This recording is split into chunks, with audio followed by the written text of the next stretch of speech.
চোপড়া ব্লকের দাসপাড়া গ্রাম পঞ্চায়েতের নন্দীগঞ্জ হাটে পথসভা করলেন বাম কংগ্রেস জোট।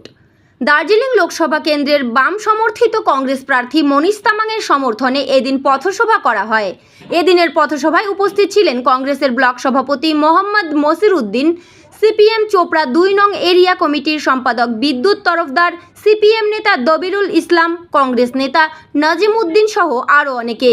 কংগ্রেসের ব্লক সভাপতি বলেন, দার্জিলিং লোকসভা কেন্দ্রে এবার সাধারণ মানুষ বাম কংগ্রেস জোটের প্রার্থীকে জয়ী করবেন বলে আশাবাদী তিনি। নির্বাচন উপলক্ষে আমাদের এই প্রার্থীর পক্ষে জোটের প্রার্থী ডাক্তার মনীষ তামাংয়ের পক্ষে দাসপাড়া নন্দীগঞ্জ হাট আজকে আমাদের প্রচার সভা ছিল, সেই প্রচার কর্মসূচি আমরা করলাম। সাধারণ মানুষের ব্যাপক সাড়া বলে এটা কোনো নেই, লাভ নেই। মানুষের মধ্যে ব্যাপক সাড়া আছে, মানুষ অপেক্ষায় আছে। যে পরিস্থিতি এই দেশের যে সরকার গত 10 বছর মানুষের তিক্ত অভিজ্ঞতা, দ্রব্যমূল্য থেকে শুরু করে এই দেশের সরকার যে ভাগাভাগি, মানুষের মধ্যে বিভেদ, এই সরকারকে মানুষ চাইছে না। এর বিরুদ্ধে মানুষের মন করে নিয়েছে। তৎসঙ্গে আমাদের এই রাজ্যে এবং আমাদের চোপড়ার মধ্যে যে তৃণমূল যেভাবে মানুষের সঙ্গে ব্যবহার করছে, মানুষকে যেভাবে গণতন্ত্র ধ্বংস করছে, তার বিরুদ্ধে মানুষ একটা মন ঠিক করে নিয়েছে। আপনার তার একটা উদাহরণ কালকেই দেখলেন। আমরা খুব সময় কম পেয়েছি, অল্প সময়ের মধ্যে আমাদের তড়িঘড়ি যে প্রোগ্রাম ছিল একটা প্রার্থীকে নিয়ে প্রচারে বেরোনো, প্রায় 900 বাইকের কালকে আমরা একসঙ্গেই মিছিলে বেরিয়েছি। তাহলে এটা তো একটা ছোট কথা নয়, নট এ জোক। সেই হিসাবে আমরা দেখছি মানুষের মধ্যে ব্যাপক সাড়া এবং বিভিন্ন এলাকায় গিয়েছি, মানুষের মধ্যে আলাদা একটা প্রাণ খোলা হাসি, মানুষের মধ্যে একটা স্বস্তির নিঃশ্বাস যে না এতদিন পরে কংগ্রেস এবং সিপিএম আমাদের এলাকাতে আছে। তারা কিন্তু একটা ভালো পজিটিভ আমাদের বার্তা দিয়েছে। আর আমাদের প্রার্থী যে জিতছে, কারণ হচ্ছে যে এখানে যা হিসাব আছে চোপড়াতে তৃণমূল একটু বলছে, কিন্তু তৃণমূলে কোথাও হিসাব আর খুঁজে পাওয়া যাচ্ছে না। আর যা হিসাব দেখছি গতবারও তৃণমূলের এখানে আপনার হচ্ছে খাতা খোলেনি উত্তরবঙ্গে, এবারও কোনো সম্ভাবনা নেই। এবার জোটের বিশাল সম্ভাবনা। আপনারা জানেন এই 4 নম্বর সিটে আমাদের প্রার্থী দার্জিলিং থেকে লিড নিয়েই আসছে এবং বিভিন্ন এলাকায় যা রিপোর্ট পাচ্ছে আমাদের প্রার্থী জিতছে। আপনারা জানেন যে ভিক্টর আমাদের 5 নম্বরের যে রায়গঞ্জের কেন্দ্রে উনিও জিতছে। এরকম আমরা বিভিন্ন জায়গায় খুব ভালো আমাদের সাড়া আছে।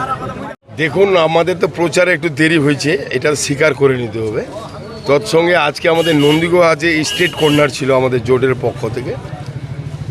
স্টেট কর্নার আপনারা বুঝতেই পারছেন, এই চোপড়া এবং দার্জিলিং 4 নম্বর লোকসভা আসনের যে প্রার্থী আছে ডাক্তার মনীষ তামাং, তার সমর্থনে আজকে স্টেট কর্নারে, এই স্টেট কর্নারে যেটা আমি দেখলাম মানুষের উদ্দীপনা, যে মানুষ যে অংশগ্রহণ করছে। আমি লাস্ট টাইমে সন্ধ্যার সময় আসলাম, তবুও অংশগ্রহণটা দেখে এবং বাইরে থেকে শুনছে, তার অংশগ্রহণটা দেখে খুব আনন্দ লাগলো। একদিকে রাহুল গান্ধী, একদিকে মোদি। এই রাহুল গান্ধী আর মোদির সঙ্গে লড়াইটা হবে ইন্ডিয়া জোটের সঙ্গে। এখানে মাঝখানটে তৃণমূল যে ভাইরাসটা ছুটাচ্ছে, লক্ষ্মীর ভাণ্ডার বন্ধ করে দেবে, ভোট চেয়ে বেড়াচ্ছে, একটা ছোট্ট জিনিসকে বড় করে দেখাচ্ছে।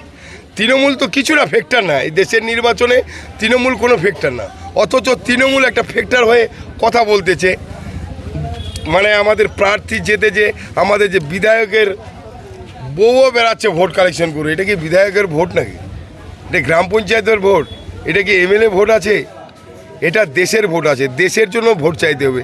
এরা দেশের জন্য ভোট চাইছে না, এরা শুধু পেটের জন্য ভোট চাইছে। যে কেউ নামতে পারে প্রচার, যে কেউ নামতে পারে, এইরকম প্রচার যে ফ্যাক্টর না। দেশ যদি ভারতবর্ষের বিজেপির বিরুদ্ধে লড়াই করতে হয়, তাহলে বিজেপির বিরুদ্ধে লড়াই করতে হবে। এরা বিজেপির বিরুদ্ধে লড়াই নয়, এরা চাচ্ছে পঞ্চায়েত নির্বাচন হতে দিনই পঞ্চায়েত নির্বাচনের ভোট প্রমাণ করতে চাইছে। এরকম কোনো ব্যাপার দেখেন, শাসক দল বলতে এখানে কিছু নেই। চোপড়ায় যেহেতু ভোট হয়নি, কাউন্টিং হয়নি, যারা পঞ্চায়েত মেম্বার, পঞ্চায়েত সমিতি যাবে, এটা আমরা মানছি না। যারা মানছে তাদের ব্যাপার। ওরা বিরোধী শূন্য কথাটা যে বলছে না, তো লজ্জা হওয়া উচিত। এবারে ভোট হবে, কয়টা বুথ আমরা লিড করব, কয়টা পঞ্চায়েত লিড করবো, তাহলে প্রমাণ করবো। এটাকে আপনাদের লিড যাবে চোপড়া বিধানসভাতে আমরা লিড করার আশা করছি, আমরা তো আশা করছি। আর 1 লক্ষ ভোট লিড দিবে বলে দাবি। তৃণমূল তো 1 লক্ষ ভোট লিড দিবে, যেটা বিধানসভায় লিড দিয়েছিল না, ওইটা ধরে রাখবে, তারপরে আমি আর রাজনীতি করবো। তাহলে কি আপনারা প্রমাণ করবেন এবার কেন্দ্র বাহিনী দিয়েই ভোট হচ্ছে? কেন্দ্র বাহিনী দিয়ে ভোট হচ্ছে বলেই মানুষ স্বতঃপ্রুতভাবে ভোট দেওয়ার অংশগ্রহণ করার জন্য মানুষ আশা করেছে। আমি সব জায়গায় যাচ্ছি, বলছে এবার ভোট দিব, ভোট হবে। আমি তো তৃণমূল বন্ধুদেরও বলবো যে আপনারাও তো ভোট দিতে পারেননি, এবার ভোটটা দেন। কারণ যে দেশের নির্বাচন কমিশন যেহেতু ভোট দেওয়ার সুবিধা করে দিয়েছে আপামর জনসাধারণকে, তাহলে ভোটটা দেন। তৃণমূল তো যে মেম্বার দাবি করছে, যে পঞ্চায়েত সমিতি জেলা পরিষদ দাবি করছে, নিজের ভোটটা নিজে দেয়নি, কি করে বলছে বিরোধী শূন্য? বামেদের ভোট কতটা পড়বে কংগ্রেসের দিকে? না, বামের উপরে আমার 100% বিশ্বাস আছে। কারণ যতবার চোপড়ায় জোট দেখা গেছে কিন্তু ততবারই নির্দল প্রার্থী হয়েছে কংগ্রেসের পক্ষ থেকে, তাহলে বামেরা কি এবার ভোট দিবে? সেটা কংগ্রেসের ভুল ছিল। আমি ব্লক প্রেসিডেন্ট হওয়ার পরে এই ধরনের কাজ নাই, কারণ আমি ব্লক প্রেসিডেন্ট হওয়ার পরে আমাদের যে আনারলদা বিধানসভায় হয়েছে, আমি তার হয়ে প্রচার করেছি, তুঙ্গে প্রচার করেছি। ভোট সে যাই পাক না কেন, তুঙ্গে প্রচার করেছি। আর বামফ্রন্ট অলরেডি পশ্চিমবাংলা নয়, ভারতবর্ষের সিদ্ধান্ত নিয়েছে এইবার যেখানে ইন্ডিয়া জোটের প্রার্থী হবে সেখানে কোমর বেঁধে। আমি তো কালকে এই কয়েকদিনে দেখলাম একটা বামফ্রন্টের লোক শুয়ে বসে নেই, তারা নির্দ্বিধায় কাজ করে চলে যাচ্ছে। পশ্চিমবাংলায় এবার খাতা খুলতে পারবেন? আশা করি খাতা আমাদের খোলাই ছিল। হ্যাঁ খুলবো। খাতা আমাদের খোলাই ছিল। গত লোকসভাতে আমাদের 2টা জিতা ছিল। বিধানসভায় শূন্য হয়েছে, এবারে কি খাতাটা খুলবে? বিধানসভার ভোট হলে বলবো সেটা, কিন্তু এটা লোকসভা নির্বাচন, অনেক বিধানসভায় আমরা লিড করব, এটা কোনো অসুবিধা নেই। অনেক জায়গায় আমাদের লিড যাবে, আর আপনারা দেখবেন এবার আমাদের এমপি আরও বেশি বের হবে। ঠিক, ধন্যবাদ।